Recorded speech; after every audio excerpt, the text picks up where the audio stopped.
मौजूद है मध्य प्रदेश की राजधानी भोपाल में। जैसा कि आपको बता दें, जिस तरह से महिला उत्पीड़न के मामले हमारे सामने आ रहे हैं, ऐसा ही एक और मामला जो आदिवासी वर्ग की बेटी के साथ में घटित हुआ। फिलहाल हम मौजूद हैं कलेक्ट्रेट कार्यालय भोपाल में। आप देख पा रहे हैं भारी संख्या में यहाँ आदिवासी वर्ग के लोग हैं, छात्र हैं, जो निरंतर जिस बेटी के साथ में घटना हुई उसको न्याय मिले ये गुहार लेकर आज कलेक्ट्रेट कार्यालय में पहुँचे हैं। फिलहाल इनका ज्ञापन हुआ है, जो ज्ञापन एसडीएम साहब ने लिया है। एसडीएम साहब ने आश्वासन भी दिया है कि जिस तरह से ज्ञापन के बाद में जो कार्रवाई है वो आगे बढ़ेगी और बेटी को न्याय मिलेगा।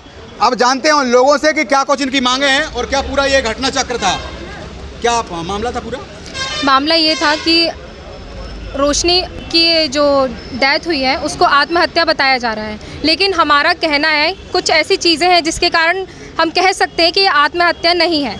और अभी हमने कुछ दिन पहले जांच करने के लिए दिया था, उस जांच में उन्होंने कुछ पाया है कि उन्होंने एक सुसाइड नोट लिखा था खुद पे और वो डिलीटेड भी है, लेकिन वो चीज़ जांच हुई है। और आगे की प्रक्रिया में सर ने जैसा कहा है कि अब वो आगे की प्रक्रिया फॉरेंसिक के द्वारा की जाएगी, जांच की जाएगी। उसका हम इंतज़ार कर रहे हैं कि वो जब जांच हो तरीके से हो, निष्पक्ष रूप से हो, और वो जांच हम चाहते भी हैं कि सही तरीके से हो और सारी चीज़ें ठीक हो। और हमें जांच में भी थोड़ा संदेह हो रहा है, क्योंकि जब पोस्टमार्टम हुआ था तो वो जब पोस्टमार्टम हुआ तो उस टाइम ना फैमिली को बुलाया ना ही किसी को इन्फॉर्म किया। मतलब पोस्टमार्टम होना था तो उससे पहले होना चाहिए था। और दूसरी चीज़, जब एसिड उसने पिया है ऐसा पाया गया तो वहाँ पे एसिड की बोतल कहाँ थी? एसिड की बोतल नहीं मिली थी वहाँ, तो एसिड आया कहाँ से? फिनाइल पी के इंसान इतना नहीं मरता जितना उसका सुसाइड। और उसकी बॉडी में स्क्रैचेस हो रहे हैं, हाथ पाँव में स्क्रैचेस दिख रहे हैं, साफ दिख रहा है कि बच्ची को घसीटा गया है, मारा गया है, तब उसके बाद हत्या की गई है। और रही व्हाट्सएप वाली जो अभी आया है, फॉरेंसिक में जो गया है, उसमें भी संदिग्ध है कि ऐसा भी हो सकता है कि मृत्यु पहले हो गई हो या व्हाट्सएप के मैसेज बाद में गए हो, क्योंकि हमें नहीं पता है ना कि मृत्यु कब हुई है। वो पोस्टमार्टम में तो उन्होंने टाइमिंग बस दिया है ना। अब हमें अगर फैमिली को इन्फॉर्म होता है कि आपकी बच्ची इस टाइम तक मर चुकी है या डेथ हो चुकी है, तो हमें लगता है कि हाँ बच्चे ने खुद को मैसेज किया। और दूसरी चीज़, जब आपने फैमिली को बताया तो आपने ये क्यों बोला कि बच्ची सिर्फ तबीयत ख़राब है या फीवर है? आपको सीधे इन्फॉर्म करना चाहिए ना कि बच्ची के साथ ये हो गया।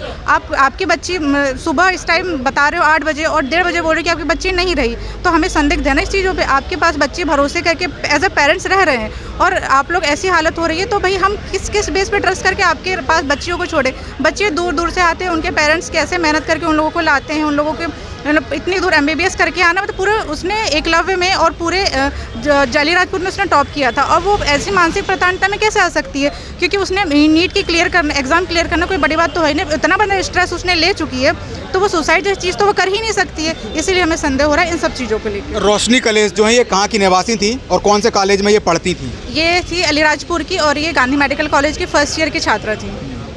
और कुछ जानकारी इनके बारे में आपको? सर बस यही है कि वो जो बच्ची एकदम टॉप करके एकलव्य स्कूल में टॉप करके फर्स्ट टाइम जो नीट क्लियर करना मतलब बहुत बड़ी बात होती है, जब आ सकती है तो फिर वो ऐसी घटना नहीं कर सकती। हमें पूरा संदेह इस चीज़ पर कि उसके साथ कुछ गलत हुआ है।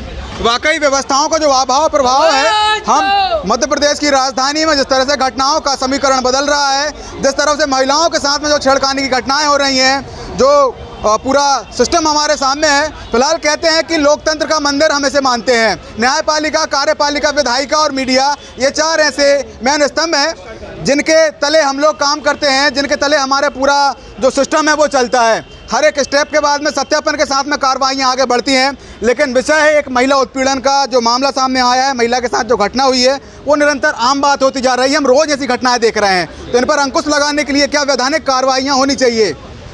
सर हम वो उस दिन भर भी बैठे तो 4 बजे रात को बैठे, और TI साहब का कहना है कि FIR नहीं होगा, और हमारा पूरे जितने भी युवा साथी होते हैं, अगर 4 बजे रात को बैठने के बाद भी नहीं हुआ तो हम CM हाउस गए थे घेराव, तो उस टाइम भी पुलिस तानाशाही बताए छात्रों के बीच में।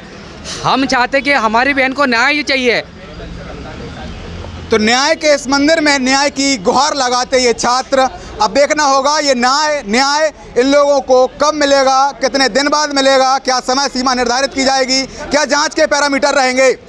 ये आज से 10 तारीख 9 और 10 तारीख के दरमियान जो एक बच्ची है उसका जो है एक दुर्घटना हुई थी, जो आज की दशा में चूँकि पुलिस जांच कर रही है, तो इसमें कोई विशेष टिप्पणी नहीं कर सकता कि दुर्घटना है या कोई है। लेकिन उसमें जो जांच हो रही थी, उस जांच में हो रही देरी से आक्रोशित होकर हमारे जो कुछ कौन सा संघ है आपका, आदिवासी छात्र संगठन द्वारा जो है उस दिन भी थाना कोहे फिज़ा का जो है घेराव किया गया था। उस दिन भी मेरे द्वारा आकर जो है इनकी बात सुनी गई थी और संबंधित पुलिस अधिकारियों को निर्देशित किया गया था कि इसमें जांच को है सुचारू रूप से और सही तरीके से और जल्दी करके इसमें जो विधिनुसार कार्रवाई करें। उक्त के संबंध में जो है हमारे जो वहाँ के एसीपी साहब हैं, एडिशनल डीसीपी साहब हैं, उन्होंने इस बात को कहा था कि चूँकि एक फॉरेंसिक की रिपोर्ट जो है बच्चे के मोबाइल के डाटा के संबंध में, तो वो मोबाइल केस आज की दशा में रिकवर हो गया और उसकी फॉरेंसिक के लिए रिपोर्ट के लिए अवेटेड है। तो अभी मेरे साथ वाजपेयी जी यहाँ पर हैं, ये मौजूद हैं। इनके द्वारा बताया गया है कि जो फॉरेंसिक की रिपोर्ट है आज से कल तक की रिपोर्ट प्राप्त हो जाएगी। इसके उपरांत चूँकि उसमें एक सुसाइड नोट के बारे में उल्लेखित किया गया है, तो फॉरेंसिक रिपोर्ट से स्थिति स्पष्ट हो जाएगी कि ये सुसाइड नोट क्या है, उसके द्वारा वास्तविक रूप से किया गया या किसी अन्य तरह के जाँच के बिंदु हैं। तो इस बाबत जो है ये बच्चे यहाँ पर माननीय कलेक्टर महोदय को अपना पक्ष रखने के लिए आए थे और आज इन्होंने जो है अपना एक विस्तृत ज्ञापन दिया है कि इसमें जो है शीघ्र जल्दी कार्रवाई हो ताकि बच्चे को जो है न्याय मिल सके। इसके अलावा भी इनके कुछ अन्य मुद्दे हैं जिनके माध्यम इन्होंने कहा है, जैसे अधीक्षक जो अलग अलग जगह पर जो हॉस्टल्स होते हैं, उन हॉस्टल्स में जो भोजन की व्यवस्था होती है वो उसकी क्वालिटी जो है बहुत ख़राब है, उसको सुधारने के संबंध में। अन्य जो व्यवस्थाएँ हैं, ऐसे आदिवासी हॉस्टल्स हैं जिन हॉस्टल्स में जो है लाइट और पानी और इन सब की सुविधाएँ जो है वो बहुत कम हैं, तो उन सुविधाओं को वापस रिस्टोर करने के लिए, साथ ही अधिक से अधिक आदिवासी समाज के बच्चों को अधीक्षक के रूप में जो नियुक्त करने के लिए, जिससे कि जो है उनको न्याय की जो आकांक्षा उनको बनी रहे।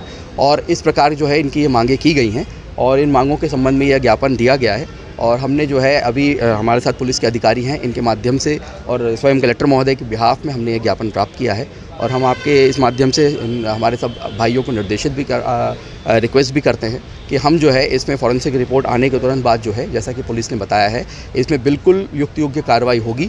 और यदि किसी भी अधिकारी व्यक्ति के पर आपको संदेह है कि जो है वो निष्पक्ष कार्रवाई नहीं कर रहा है, तो हमने ये भी मैंने उस दिन ये कहा था कि आप जो हैं हमको कोई भी व्यक्तियों के नाम दे दें, विभागीय अधिकारियों के नाम दे दें। यदि ऐसा लगता है कि किसी SC/ST समाज के वैमनस्य की भावना से कोई व्यक्ति काम कर रहा है, तो आप उसकी भी सूचना हमें दे दें, तो उसको जो है पूरी जांच से पृथक कर दिया जाएगा। और SC/ST समाज के ही अधिकारी अगर कोई आप चाहें तो उन अधिकारियों को भी इस जांच से जोड़ दिया जाएगा। इस प्रकार पूरा प्रयास होगा कि संबंधित जो हमारी बच्ची है उसको न्याय मिले और उसका जो है उसकी आत्मा को शांति मिले, ताकि जो है और बाकी ऐसी कोई घटना का दोहराव जो है हमारे समाज के किसी व्यक्ति को ना झेलना। सर, पूर्ण सत्यापन के बाद में ये कब मामला आ जाएगा जनता के सामने?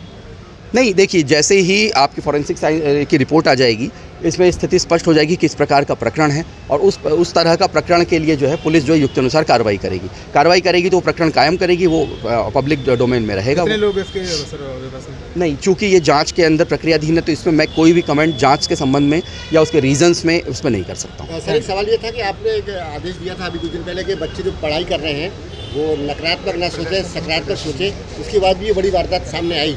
आपने मुझसे बच्चों ने कहा था कि बच्चे निगेटिविटी में ना जाएं, तनाव में ना जाएं, योगा करके जाएं, उसके बाद भी स्थिति ऐसी आई। नहीं, बिल्कुल सही है। इसीलिए मैं कह रहा हूँ कि हम लोगों की ये व्यक्तिगत चिंता है। ये चिंता केवल ऐसा नहीं है कि बतौर अधिकारी के रूप में जो है मैं भी इसी वर्ग को बिलोंग करता हूँ और मैंने भी जो है इन संघर्षों को पार करके ही इस पद को पाया है, तो मैं बिल्कुल इस संघर्ष को, इन लोगों के दर्द को, इस बात को पूरी तरह समझता हूँ। और इसी कारण से जो है मैंने उस दिन भी यह बात कही थी और आज भी यह बात कह रहा हूँ कि हम चाहे पुलिस हो चाहे प्रशासन हो, इसको पूरी गंभीरता से ले रहे हैं, ताकि ऐसी कोई भी घटना हमारे किसी भी एक बच्चे के साथ अगर होती है, यदि ये पुष्टि होती है बाद में कि इस तरह की कोई घटना है, तो बाकी बच्चों पर ये नकारात्मक प्रभाव डालती है।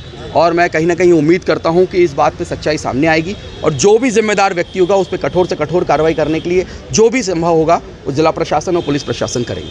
वीडियो जर्नलिस्ट संकेत कुमार के साथ cameraman Salman Gani, yes Bharat news Bhopal.